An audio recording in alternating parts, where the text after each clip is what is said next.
बिस्मिल्लाहिर्रहमानिर्रहीम अस्सलाम वालेकुम वरहमतुल्लाह।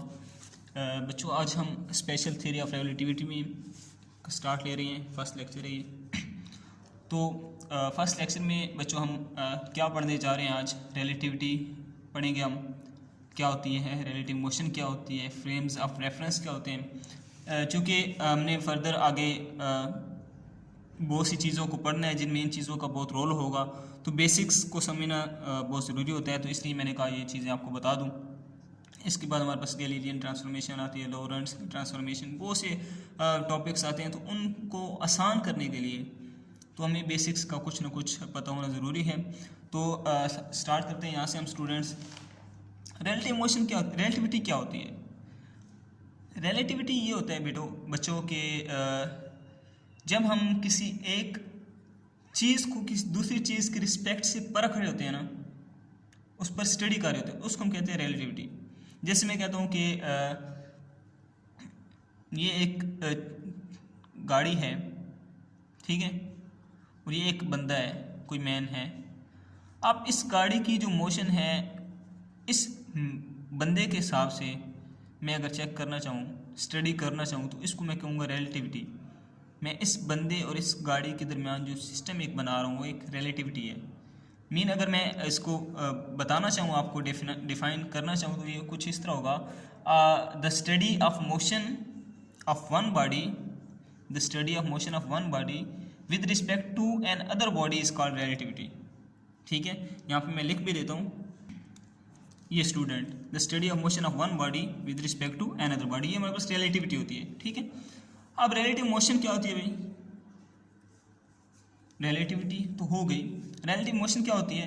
तो बच्चों रिलेटिव मोशन हमारे पास ये होती है कि अगर हम कहें कि अगर मैं कहूँ कि ये कोई एक रेफरेंस पॉइंट है, ठीक है, यहाँ से किसी बॉडी ने मूव करना शुरू किया। लेट्स सपोज गाड़ी है, क्योंकि ये सिंपल और आसान एग्जांपल, इसलिए मैं बार बार गाड़ी की एग्जांपल दे रहा हूँ। कोई गाड़ी है, लेट्स सपोज आपके पास कोई कार है, ठीक है, वो कार क्या है, यहाँ से इस पॉइंट से मूव करना शुरू करती है, ये उसका रेफरेंस पॉइंट है, मूव करना शुरू कर देती है। ठीक है, तो अब इस कार की जो मोशन है उसको मैं इस रेफरेंस पॉइंट की रिस्पेक्ट से जब देखता हूँ, ठीक है, इस कार की मोशन को, ठीक है, इस रेफरेंस पॉइंट के हिसाब से देखना कि ये, और ये भी देखना कि ये जो मोशन है ये with respect to without any external force है, कि इस गाड़ी को कोई एक्सटर्नल फोर्स जो है वो नहीं पुश कर रही कि वो रेफरेंस पॉइंट से दूर जाए। मीन ये अब खुद ही जा रही है, कोई एक्सटर्नल फोर्स हम नहीं लगा रहे। ठीक है, इसकी मूवमेंट बाय इटसेल्फ हो रही है। ठीक है, तो इसको हम कहते हैं रिलेटिव मोशन। यहाँ पे मैं वर्डिंग में लिख देता हूँ इसकी डेफिनेशन, तो आपको मज़ीद क्लियर हो जाएगी कि मैं क्या कहना चाह रहा हूँ। ये बच्चों रिलेटिव मोशन हमारे पास क्या होती है? मोशन ऑफ पार्टिकल्स, ठीक है, motion of particles relative to the reference point, particles की motion relative to reference point without any external source. ठीक है, विदाउट एनी एक्सटर्नल सोर्स, इसको हम कहते हैं रिलेटिव मोशन। नेक्स्ट हमारे पास आता है फ्रेम्स ऑफ रेफरेंस। ठीक है students, frames of reference basically हमारे पास दो होते हैं। एक हमारे पास होता है इनर्शियल फ्रेम और दूसरा होता है नॉन इनर्शियल फ्रेम। ठीक है, इनमें डिफरेंस क्या है स्टूडेंट्स? जो हमारे पास इनर्शियल फ्रेम ऑफ रेफरेंस होते हैं, इनको अगर हम समझना चाहें तो ये वो फ्रेम्स ऑफ रेफरेंस होते हैं जिनमें हमारे पास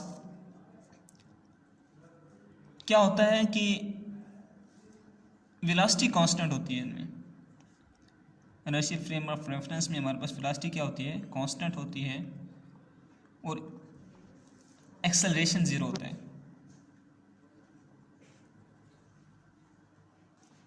ठीक है, और एक और बात कि ये लॉ ऑफ इनर्शिया को होल्ड करते हैं, लॉ ऑफ इनर्शिया को होल्ड करते हैं। अब लॉ ऑफ इनर्शिया क्या होता है? लॉ ऑफ इनर्शिया बेसिकली ये होता है कि अगर कोई बॉडी मूव कर रही है किसी कांस्टेंट वेलोसिटी के साथ, किसी कांस्टेंट स्पीड के साथ, तो जब तक आप उस पर एक्सटर्नल फोर्स नहीं लगाते तो वो उसी कांस्टेंट स्पीड के साथ मूव करती रहेगी। लेट्स सपोज मैं कहता हूँ कि कोई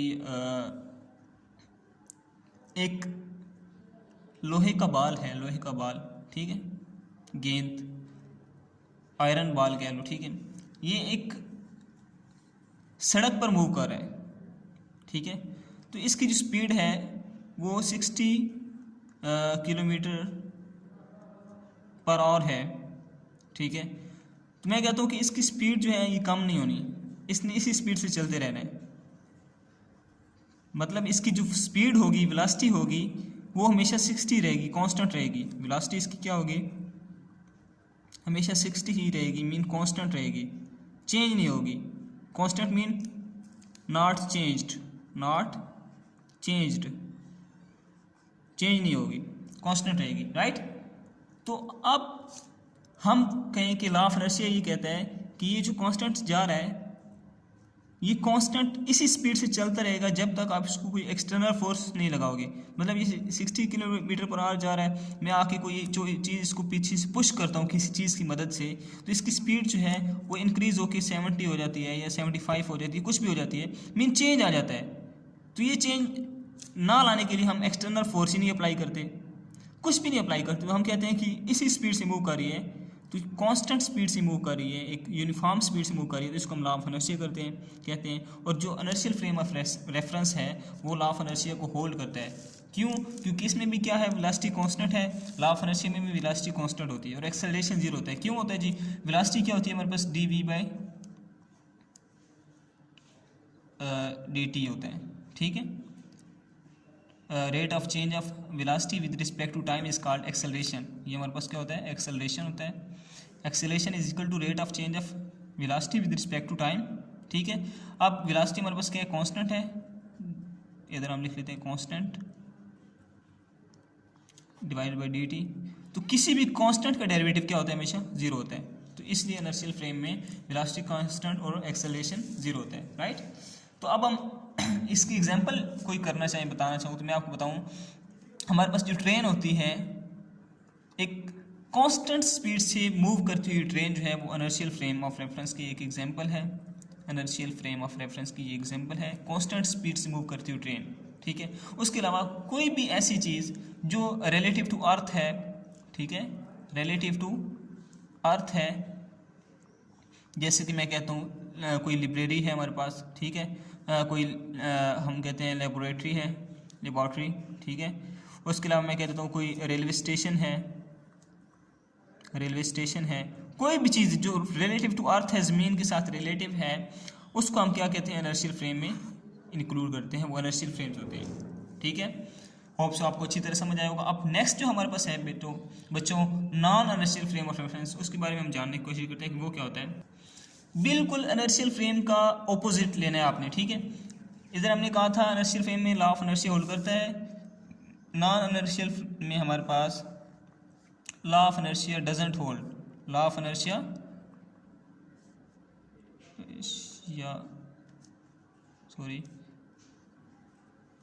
does not hold, law of inertia hold नहीं करता इसमें, ठीक है।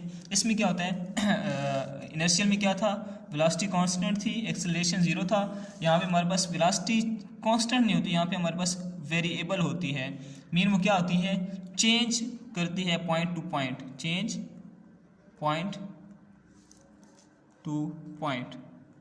और इस वजह से क्योंकि इसकी वेलोसिटी वेरिएबल होती है, इसका जो एक्सेलरेशन होता है ए, वो हमारे पास जीरो के इक्वल नहीं होता, ठीक है। ये हमारे पास होते हैं नॉन इनर्शियल फ्रेम्स, इनमें हमारे पास वेलोसिटी रिमेन चेंज रहती है।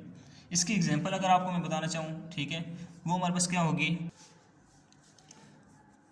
इसकी एग्जांपल में यहाँ हमने पढ़ा था इनर्शियल फ्रेम में कि कोई ट्रेन है वो कांस्टेंट स्पीड से एक यूनिफॉर्म वेलोसिटी से मूव कर रही है, कांस्टेंट स्पीड से मूव कर रही है, वो हमारे पास इनर्शियल फ्रेम है। इसी तरह अगर मैं इधर एग्जांपल बताऊं, इधर हमारे पास कोई सेम एग्जांपल के हिसाब से मैं आपको बताता हूँ कि कोई ट्रेन है, वो उसकी जो हमारे पास क्या है, एक्सेलरेट कर रही है, मीन कभी वो हमारे पास आ जाती है 30 किलोमीटर पर आवर की स्पीड से आ जाती है, कभी वो आ जाती है 40 किलोमीटर पर आवर की स्पीड से, मीन अप्स एंड डाउन्स आ रहे हैं, उसकी स्पीड कभी कम कभी ज़्यादा हो रही है, एक्सेलरेशन पैदा हो रही है। एक्सेलरेशन मीन ज़ीरो है, उसकी वेलोसिटी वेरिएट कर रही है, वेलोसिटी जो है उसकी स्पीड है वेरिएट कर रही है, मीन चेंज हो रही है, कभी 30 कभी 40, ठीक है। तो उसके अंदर जो एक पर्सन बैठा है ना, ट्रेन के अंदर जो बंदा बैठा है, ठीक है, वो बंदा, वो ट्रेन जो है उस बंदे के हिसाब से क्या होगी, नॉन इनर्शियल फ्रेम में होगी, ठीक है। तो ये इसकी एग्जांपल है।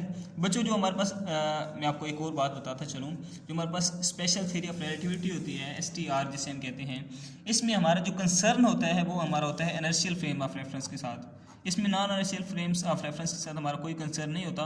ये जस्ट एज आपको मैंने डेफिनेशन के तौर पे समझा दिया। Hope so I tried my best to teach you.